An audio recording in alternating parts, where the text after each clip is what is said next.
Quand la disruption, les crises financières et économiques bouleversent tout un monde d'opportunités s'ouvre à vous. Vous trouvez une nouvelle façon de travailler, une nouvelle façon de collaborer et une nouvelle façon de mener vos projets.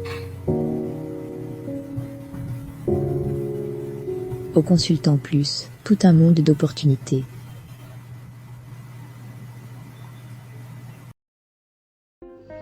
Ok, dans la vidéo précédente, j'expliquais comment paramétrer son compte consultant. Et j'espère que c'était clair. Faites exactement ce qui est dit. La procédure ici, c'est que pour être consultant, il faut d'abord qu'on sache que vous avez tel service. Il n'y a pas un bouton devenir consultant. Vous voyez, donc même le formulaire que je vous ai montré, c'est juste pour que vous parlez de vous à l'administration de la plateforme. La meilleure façon, c'est en paramétrant vous donner un service. Et c'est en approuvant le service que vous avez proposé que votre compte sera proposé. Et je mets l'accent sur votre biographie. Et il faut avoir au moins 3 services. Vous faites une bonne bio, une bonne photo de profil et vous mettez au moins 3 services. Pour les services, comment faire des photos et autres, on va voir ça plus tard. Vous voyez, donc vous faites une bonne description de vous-même et au moins 3 services. Alors dans cette vidéo, je vais présenter comment proposer, c'est-à-dire quand vous voulez proposer des services, quel type de service proposer et comment vous démarquer. Alors la première chose que vous devez savoir, c'est que vous devez faire un bilan de compétences. Pour vous inscrire sur la plateforme, mais pour lister tous les services que vous allez proposer, il faut d'abord faire un bilan de compétences. Parce qu'on est en présence d'une prestation de service. Donc le bilan de compétences vous permettra de savoir que c'est telle maîtrise, je maîtrise telle chose. Vous voyez, donc je prends quelqu'un qui a juste au CAP.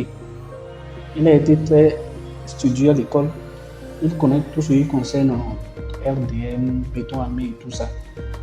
Juste avec son CAP, il peut dire ok, je prends tous mes cours de RDM. Il peut maîtriser H4 et autres, tous les logiciels. Mais de façon technique, à part les logiciels, de façon technique, qu'est-ce qu'il peut maîtriser? Sur les chantiers, il peut maîtriser les choses.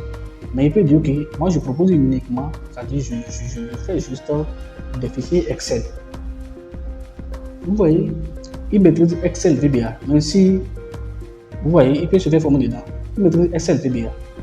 Et il va aider, son service sera uniquement de paramétrer de bons fichiers Excel pour tout type de dimensionnement. Grâce au cours de béton armé qu'il a. Que ce soit un poteau singulier comme ça, il paramètre. Que ce soit une poutre avec une travée, il paramètre. Que ce soit une poutre sur plusieurs appuis, il saura comment faire ça. Pour faire la descente des charges manuellement et pour faire le dimensionnement. Parce que souvent, dans les notes de calcul, c'est demandé. Maintenant, il y a des logiciels qui permettent de faire tout ça en 1 minute. Mais il y a des projets où on exige qu'aucun logiciel ne soit utilisé. Et dans ce cas, lui, il sera utile. Et vous voyez, ce genre de service dont je parle, beaucoup de personnes ne proposent pas ça. Or, il y a des entreprises, il y a des projets où on exige une note de calcul manuelle. Il ne faut pas utiliser un logiciel pour venir embrouiller les gens. On doit savoir que vous êtes le calculateur, vous êtes l'ingénieur structure et vous savez ce que vous faites. Vous voyez, donc ça c'est un exemple de service. Quelqu'un qui maîtrise un logiciel de dimensionnement, juste avec son seul logiciel de dimensionnement qu'il maîtrise, par exemple robot, il peut gagner beaucoup d'argent. Je sais de quoi il parle.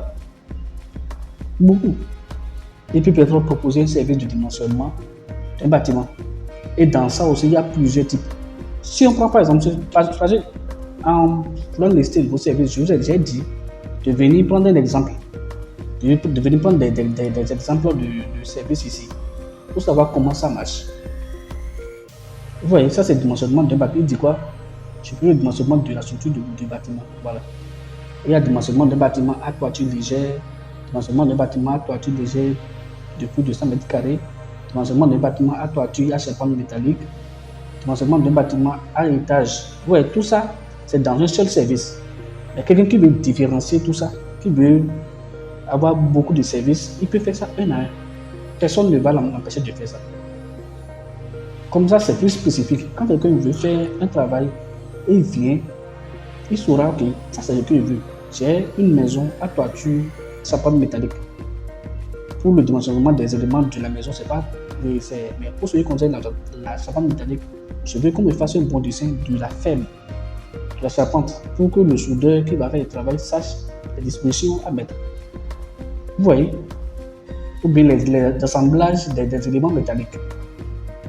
Pour une personne qui maîtrise vraiment, c'est pourquoi le bilan de compétences est très important. Et aussi, en faisant ce bilan de compétences, ça vous permettra de vous rendre compte que moi aussi je ne suis pas petit, je maîtrise des choses. Et souvent, les choses qu'on maîtrise de façon naturelle, on se dit que bon, j'ai maîtrisé parce que j'ai appris ça à l'école. Alors que c'est une vraie, c'est une vraie source de revenu, sans savoir.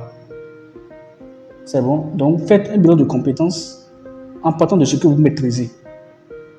Et c'est pourquoi sur cette plateforme, on ne met pas en avant les diplômes.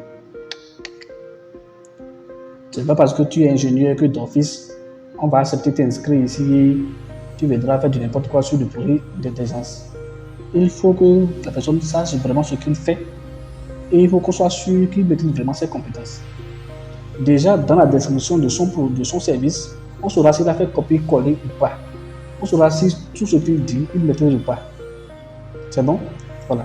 Donc, frère bilan de compétences. Maintenant, si vous voulez louer du matériel, ça, il y a une vidéo qui va venir plus tard pour parler de ça. Ça, c'est pas compliqué. Ici aussi, pour les locations de matériel, vous pouvez aussi faire ça. Si vous voulez faire une location de matériel, vous pouvez faire une étude de marché pour savoir, ok, généralement, les clients ont besoin de quel type de matériel, ou bien souvent, quel type de matériel les clients, les chantiers ont besoin.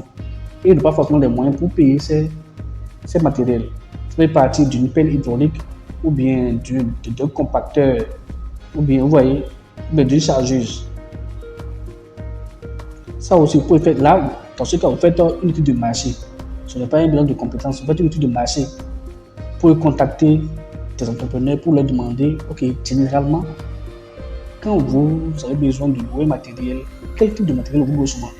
Quelqu'un va dire, ok, pour les bâtiments, j'ai souvent besoin d'une bétonnière, j'ai souvent besoin d'un échafaudage métallique pour les projets de R+5 et autres là. J'ai besoin des étais, j'ai besoin des étais métalliques et tout ça. Ça, les gens louent ça. Vous voyez, c'est bon? Ok. Donc, c'est très important. Faites un bilan de compétences pour savoir ce que vous pouvez proposer. Et pour le faire aussi, vous pouvez vous inspirer. Si par chance pour vous, avant de tomber sur cette vidéo, il y a déjà beaucoup de comptes qui sont créés pour vous inspirer. Des comptes qui ont été créés, mais de grâce, ne pas copier la biographie de l'autre, ni les photos de l'autre pour venir coller. Ce qui est sûr, si c'est fait comme ça, on saura que vous êtes tricheur. Et d'office, votre compte ne sera pas prouvé. Parce que si déjà pour faire votre simple présentation, vous devez aller copier les informations de l'autre, c'est que si on vous confie un projet, c'est dommage. Donc faites une bonne impression. C'est bon? Ok. Donc on se dit à très bientôt.